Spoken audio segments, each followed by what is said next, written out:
এফালে কংগ্ৰেছত দল ত্যাগৰ জোৱাৰ উঠিছে আৰু আনফালে দলটো জৰ্জৰিত হৈ পৰিছে অন্তঃকণ্ডলত।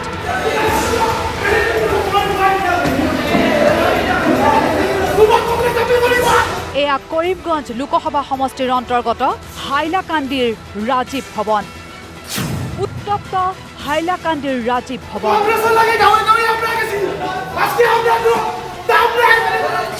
মাৰপিট, হুলস্থুল।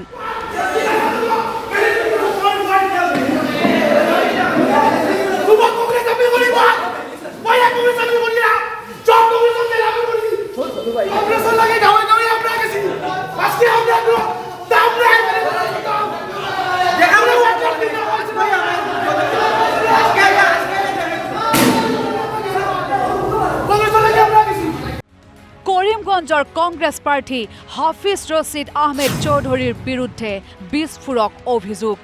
হাইলাকান্দিৰ যুৱ কংগ্ৰেছৰ সভাপতি ছৈদুল ইছলাম বৰভূঞাই ৰাজহুৱাকৈ এই বিস্ফোৰক অভিযোগ আনি ক'লে বিজেপিৰ হাতত বিক্ৰী হৈছে হাফিজ ৰছিদ আহমেদ চৌধুৰী।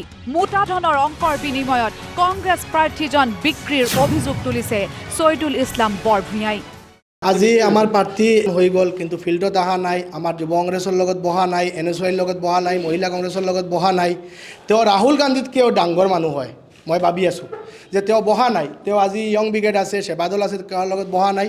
আমি ভাবিছোঁ কিবা ডাঙৰ এমাউণ্টৰ ভিত্তিত তেওঁ বিজেপিৰ লগত চেল হৈছে। আমি এইটো মনত আহিছে, এনেকৈ লাগি আছে, কাৰণ আমাক পাতা নিদিয়ে। ইফালে কৰিমগঞ্জৰ কংগ্ৰেছ প্ৰাৰ্থী হাফিজ ৰছিদ আহমেদ চৌধুৰীৰ প্ৰতি অভিযোগ হাইলাকান্দি যুৱ কংগ্ৰেছৰ জিলা সভাপতিজনৰ বিৰুদ্ধে। ক'লে যুৱ কংগ্ৰেছৰ সভাপতিজন মিথ্যাচাৰী। হাফিজ ৰছিদ আহমেদ চৌধুৰীৰ পৰাহে যুৱ কংগ্ৰেছৰ সভাপতিজনে ধন দাবী কৰিছিল বুলি অভিযোগ। যুৱ কংগ্ৰেছ এই যেভাবে কৈছে সেইটো কংগ্ৰেছ সভাপতিয়ে কৈছে। সভাপতিৰ লগত মোৰ নিজৰ কথা হৈছে, পইচা ডিমাণ্ড কৰিছে মোৰ ওচৰত। তেওঁ মই পইচা নিদিয়াৰ কাৰণে এইবোৰ কথা কৈ আছোঁ। কংগ্ৰেছৰ প্ৰেচিডেণ্ট, এই প্ৰেচিডেণ্ট মিথ্যাবাদী প্ৰেচিডেণ্ট, যিজনে কৈছে আমি কথা কোৱা নাই, তাৰ লগত যোগাযোগ কৰা নাই, মই নিজে কথা পাতিছোঁ, নিজে হেৰি কৰিছোঁ তাৰ লগত, এইবোৰ মিথ্যা কথা। আৰু ইয়াৰ পাছতেই পুনৰ সংবাদ মেল পাতি হাইলাকান্দিৰ যুৱ কংগ্ৰেছৰ সভাপতিজনে ক'লে হাফিজ ৰছিদ আহমেদ চৌধুৰীৰ অভিযোগ মিছা। যদি তেওঁক ধন দাবী কৰিছোঁ তেনেহ'লে তথ্যসহ প্ৰমাণ দিয়ক হাফিজ ৰছিদ চৌধুৰীয়ে। মই তেওঁৰ লগত এতিয়ালৈকে কোনো মিটিং হোৱা নাই। তেওঁ টিকেট ডিক্লেয়াৰ হোৱাৰ পিছত তেওঁ আমাক ফোন কৰা নাই। তেওঁ নিশ্চয় চেল হৈছে বিজেপিৰ হাতত, এই কাৰণে তেওঁ এইটো বস্তু কৰি আছে। আমি যুৱ কংগ্ৰেছ, আমাৰ য়ং ব্ৰিগেড, আমাৰ NSY, আমাৰ সেৱাদল কাৰ লগত বহা নাই। এতিয়ালৈকে কোনোবা কংগ্ৰেছ ভৱনত কোনোবা ৱাৰ্কছ মিটিং কৰা নাই। গোটেই ৰাইজে দেখি আছে কোনটো কাৰ হাতত চেল হৈছে।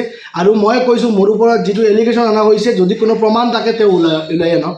আৰু এতিয়া এইদৰেই নিৰ্বাচনৰ প্ৰাকক্ষণত জ্যেষ্ঠ কংগ্ৰেছ নেতাৰ দল ত্যাগৰ সমানে সমানে দলটোৰ অন্তঃকণ্ডলত ক্ৰমাৎ বিধ্বস্ত হৈ পৰিছে কংগ্ৰেছ। এনে এটা পৰিৱেশ হৈছে যে প্ৰত্যেকজন কংগ্ৰেছ কৰ্মীৰ মনত অসন্তুষ্টি আছে। মুছলিমে কেইজন বাদ দি কেনে মেক্সিমাম কংগ্ৰেছ কৰ্মীৰ মনত অসন্তুষ্টি আছে। বহুতে আউটবাষ্ট কৰিছে, বহুতে ভোটত প্ৰতিফলিত হ'ব, ভোটত বহুতে হয়তো বা ক'ব পৰা নাই। কিন্তু মানুহৰ মাজত যিটো ক্ষোভ, এই ক্ষোভটো ভয়ংকৰ আকাৰত ক্ষোভটো আছে। অৱস্থাটো এনেকুৱা হৈ গৈছে, ঢাল নাই, তৰোৱাল নাই, নিধিৰাম চৰকাৰ। কেমেৰা পাৰ্চন পাৰ্থ নাথৰ সৈতে হাইলাকান্দিৰ পৰা নীলোৎপল দেৱৰ সহযোগত ব্যুৰো ৰিপৰ্ট, নিউজ লাইভ।